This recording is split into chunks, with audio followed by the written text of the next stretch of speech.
Sa gitna ng masayang selebrasyon ng Chinese New Year, isang kondominium ang nasunog sa Binondo sa Maynila. Sa kasamaang palad, 2 kasambahay na mahimbing na natutulog noon ang hindi na nakalabas ng buhay. Nakatutok si Jomer Apresto. Ilang oras matapos ang salubong sa Chinese New Year, nasunog ang bahagi ng isang condominium sa Binondo, Maynila pasado 3:00 ng madaling araw kanina. Namatay ang 2 kasambahay sa isang kwarto na nasa ika-35 palapag.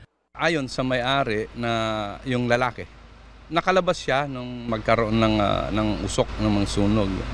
Siguro nagpanik na at hindi na niya na yung mga kasamahan niya na gisingin. Agad naman daw siyang humingi ng tulong sa mga bumbero kaya agad na ilabas ang 2 niyang kamag-anak. Pero sa kasamaang palad, hindi na nasagip pa ang mga biktima na nasa loob ng maid's quarter. Ayon naman sa ilang nakatira sa gusali, kasarapan ng kanilang tulog na maganap ang sunog. Nagising na lang po kami doon sa kalabog po ng pintuan namin.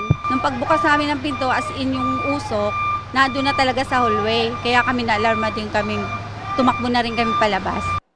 Ayon sa Bureau of Fire Protection, umabot sa unang alarma ang sunog na tumagal na mahigit 1 oras bago naapula mag-aalas 5 ng madaling araw.